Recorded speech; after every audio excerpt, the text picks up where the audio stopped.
اللہ الرحمن الرحیم۔ السلام علیکم ورحمۃ اللہ وبرکاتہ۔ اہلاً وسہلاً اقرا معہد الحافظات بشاور شارع ورثت جماعت دہم اے مضمون مختصر القدوری سبق نمبر 9۔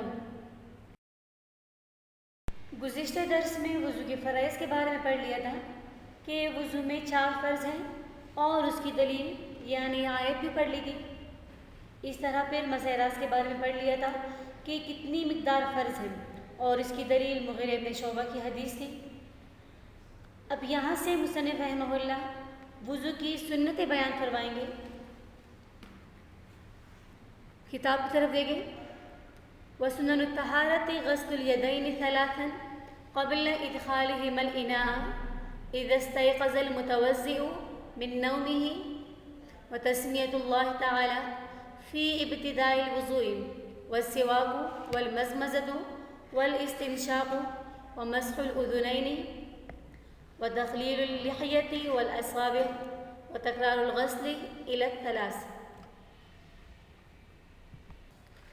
وسنن الطہارة اور وضو کی سنتیں غسل الیدین دونوں ہاتھوں کا دھونا ہے 3 مرتبہ قبل ادخالہما الاناء ان دونوں کو ہما زمین کا مرجع یدین ہے ان دونوں کو داخل کرنے سے پہلے اناء برتن کو کہتے ہیں ان دونوں کو برتن میں داخل کرنے سے پہلے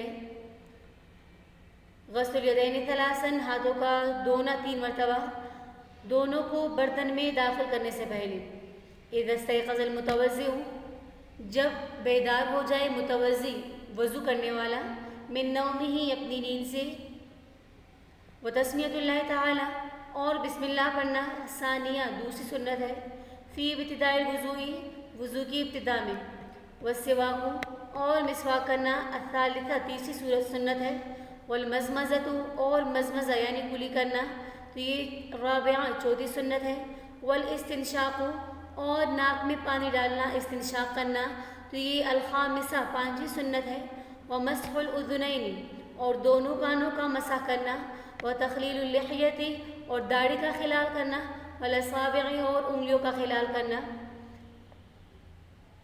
وتکرار الغسل الی 3 اور ہر عضو تکرار الغسل الی 3 اور دھونے میں تکرار کرنا الی 3 مرتبہ یعنی ہر عضو کو 3 مرتبہ دھونا تو یہ بھی وضو کی سنت ہے۔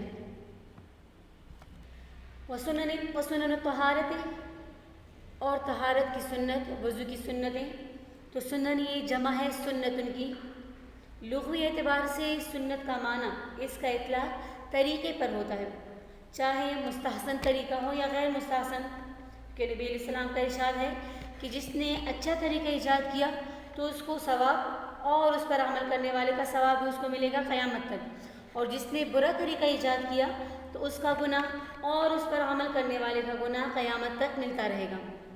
جبکہ اصطلاحی تعریف سنت کی یا شریعت کی اصطلاح میں سنت وہ طریقہ کہلاتا ہے کہ جس کو نبی علیہ السلام نے عبادت کے طور پر ہمیشہ کیا ہو، البتہ کبھی کبھی ان سے ترک بھی ثابت ہو کہ نبی علیہ السلام نے وہ عمل چھوڑ دیا ہو۔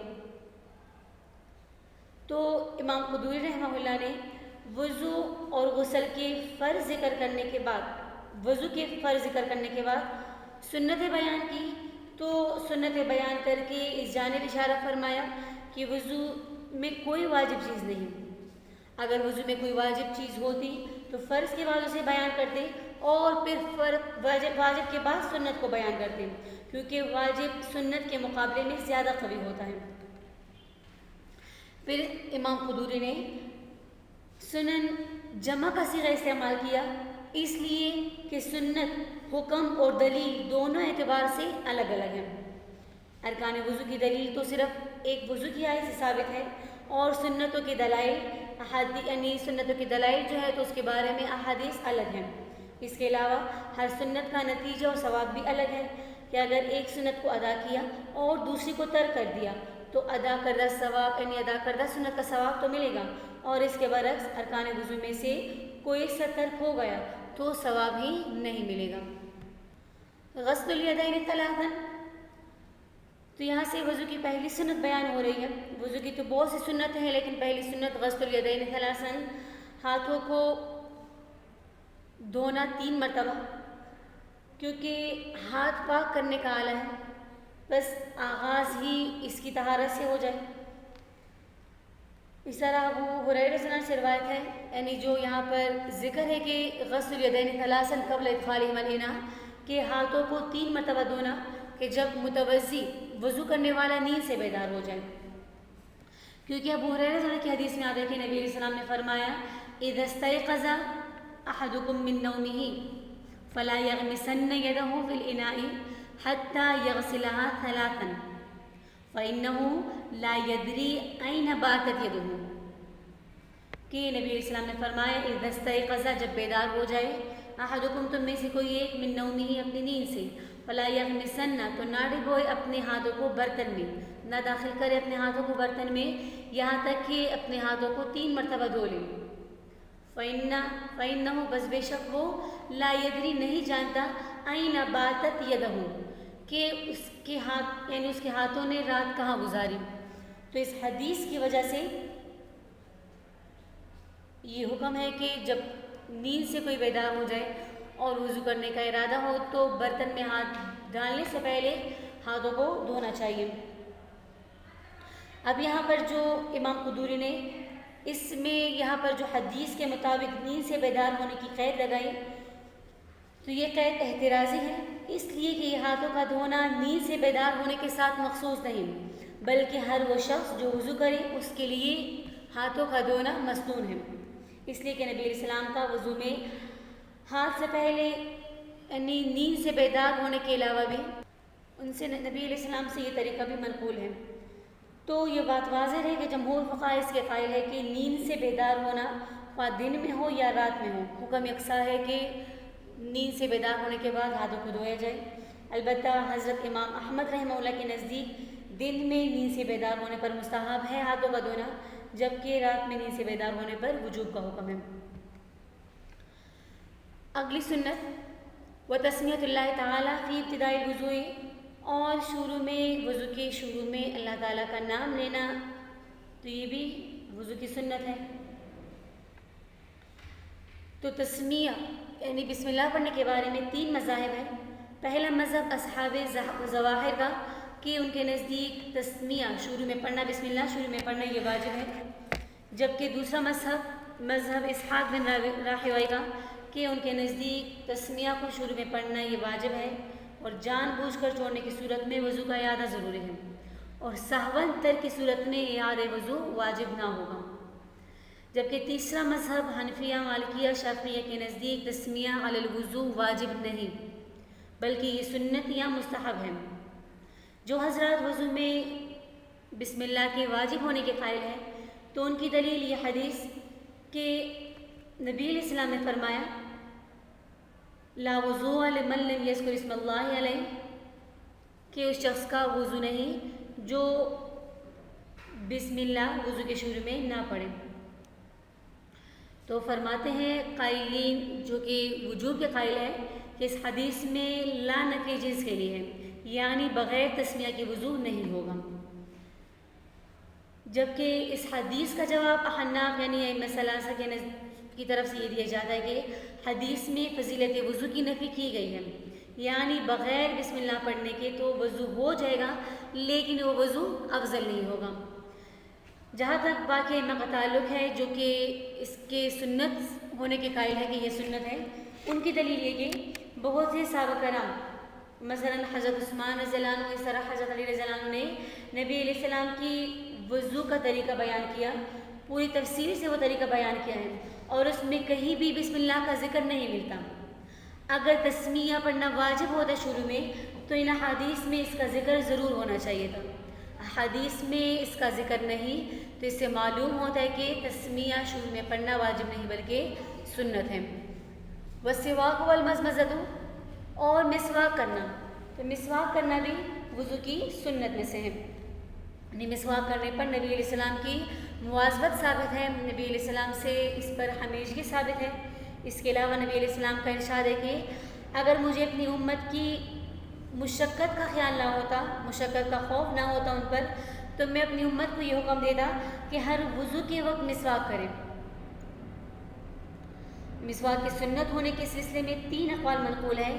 پہلا قول تو یہ کہ مسواک سنن وضو میں سے ہے، کہ وضو کی سنتوں میں سے مسواک ہے، اور اکثر احناف اسی کے قائل ہیں۔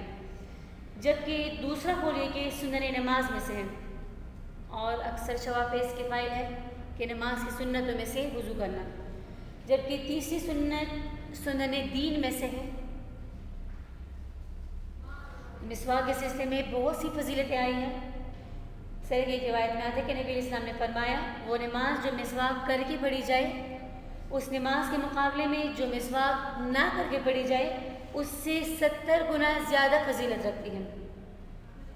اس طرح حضرت عائشہ رضی اللہ عنہا سے مروی ہے کہ نبی علیہ السلام نے فرمایا، مسواک سے منہ صاف ہوتا ہے اور اللہ تعالیٰ کی رضا حاصل ہوتی ہے۔ اور اس طرح مسواک کے کئی فوائد اور بھی بیان ہوئے ہیں، جس میں سے علماء فرماتے ہیں کہ اس کا سب سے ادنا درجہ تو یہ ہے، ادنا فائدہ یہ کہ اس سے منہ کی بدبو دور ہوتی ہے، اور اعلیٰ فائدہ اس کا یہ کہ مرتے وقت انسان کو، مسلمان کو کلمہ شہادت کی توفیق حاصل ہوتی ہے۔ والمزمزہ والاستنشاق، اور مزمزہ یعنی کلی کرنا، تو احناف کے نزدیک کلی اور استنشاق میں افضل طریقہ یہ ہے کہ 3 بار کلی کریں اور ہر بار اس کے لیے نیا پانی لیں۔ اس طرح ناک میں پانی پہنچانے کے لیے بھی 3 دفعہ ناک میں پانی پہنچائے اور ہر دفعہ کے لیے نیا پانی لیں۔ تو کلی اور ناک میں پانی پہنچانا دونوں کو سنت مؤکدہ قرار دیا گیا ہے، بلکہ حضرت امام مالک رحمہ اللہ تو انہیں فرض قرار دیتے ہیں، لیکن صحیح مسلک کے مطابق انہیں ترک کر دینا باعث گناہ ہے، کیونکہ سنت مؤکدہ بدرجہ واجب ہوا کرتی ہے، یعنی اس کا درجہ واجب کے بقدر ہوا کرتا ہے۔ ومسح الاذنین، اور دونوں کانوں کا مسح کرنا، تو یہ بھی وضو کی سنت ہے۔ اب یہاں پر یہ مسئلہ ہے کہ کیا کانوں کے مسح کے لیے نیا پانی لیا جائے گا، یا سر کا جو مسح کیا ہو تو اس سے جو باقی پانی رہ جائے اسی سے مسح کر لیا جائے۔ تو اس کے بارے میں 2 مذہب ہیں۔ پہلا مذہب امام ابو حنیفہ رحمہ اللہ اور امام مالک رحمہ اللہ کے نزدیک سر کے مسح کے لیے، کانوں کے مسح کے لیے سر کے مسح کا ہی پانی کافی ہے، یعنی جو تری ہاتھ پر رہ گئی ہو تو اسی طریقے سے کانوں کا مسح کر لینا کافی ہے، یہ سنت ہے۔ جبکہ امام شافعی رحمہ اللہ کے نزدیک نئے پانی سے کانوں کا مسح کرنا مسنون ہے۔ امام شافعی رحمہ اللہ کی دلیل یہ حدیث ہے، فَأَخَذَ لِأُذُنَيْهِ مَاءً خِلَافَ الْمَاءِ الَّذِي أَخَذَ لِرَأْسِهِ، کہ نبی علیہ السلام نے کانوں کا مسح کرنے کے لیے اس پانی کے علاوہ پانی لیا جو سر کا مسح کرنے کے لیے لیا تھا۔ تو اس حدیث سے معلوم ہوا کہ کانوں کا مسح کرنے کے لیے نیا پانی لینا مسنون ہے، یہ امام شافعی کی دلیل۔ جبکہ احناف کی طرف سے اس کا جواب یہ دیا جاتا ہے کہ یہ بیان جواز پر محمول ہے، کہ اگر کسی نے ایسا کر لیا تو یہ جائز ہے، لیکن ایسا کرنا سنت نہیں۔ جبکہ دوسرا جواب یہ دیتے کہ یہ حدیث اس صورت پر محمول ہے کہ جب ہاتھوں کا پانی بالکل خشک ہو گیا ہو، سر کا مسح کرنے کے بعد ہاتھوں پر تری بالکل باقی نہ رہی ہو، تو ایسی صورت میں تو ہمارے نزدیک بھی مائع جدید لینا سنت ہے۔ تو یہ حدیث اس صورت پر محمول ہوگی جبکہ ہاتھوں کی تری بالکل خشک ہو گئی ہو۔ احناف کی دلیل الاذنان من الرأس، الاذنان من الرأس، کہ کان سر ہی میں سے ہے، یعنی یہاں پر یہ حکم بیان کرنا مقصود ہے کہ جو پانی سر کے لیے لیا، ہاتھ جو سر کے مسح کے لیے تر کیے گئے ہوں تو اسی طریقے سے کانوں کا مسح کرنا بھی سنت ہے۔ تو معلوم ہوا کہ کانوں کے مسح کرنے کے لیے نیا پانی لینا ضروری نہیں۔ وتخلیل اللحیۃ، اور داڑھی کا خلال کرنا بھی سنت ہے۔ والاصابع، اور انگلیوں کا خلال کرنا بھی۔ تو اصابع کا عطف لحیہ پر ہے کہ داڑھی کا خلال کرنا بھی سنت ہے اور انگلیوں کا خلال کرنا بھی سنت ہے۔ تو انگلیوں کے خلال کی کیفیت یہ ہے کہ ہاتھوں کی انگلیوں کا خلال، کہ ایک ہاتھ کی انگلیاں دوسرے ہاتھ کی انگلیوں میں ڈالی جائے، اور پاؤں کی انگلیوں کا خلال اس طرح ہو کہ بائیں ہاتھ کی خنصر یعنی چھوٹی انگلی جو ہے تو اس سے خلال کیا جائے، بائیں ہاتھ کی خنصر سے دائیں پاؤں کی خنصر یعنی چھوٹی انگلی سے شروع کریں اور شروع کر کے پھر بائیں پاؤں کی خنصر یعنی چھوٹی انگلی پر ختم کریں۔ تو خلال کے بارے میں نبی علیہ السلام کا ارشاد ہے کہ انگلیوں کے جہنم کی آگ سے حفاظت کی خاطر ان کا خلال کر لیا کرو۔ و تکرار الغسل الی ثلاث، اور 3 مرتبہ ہر عضو کو دھونا، تو یہ بھی سنت مؤکدہ ہے، اکثر فقہا یہی فرماتے ہیں۔ اور اصل اس میں ابو داؤد کی یہ روایت ہے کہ نبی علیہ السلام نے 3 بار اعضاء کو دھو کر ارشاد فرمایا کہ یہ وضو ہے، جس نے اس پر اضافہ کیا یا کم کیا تو اس نے برا کیا اور ظلم کیا۔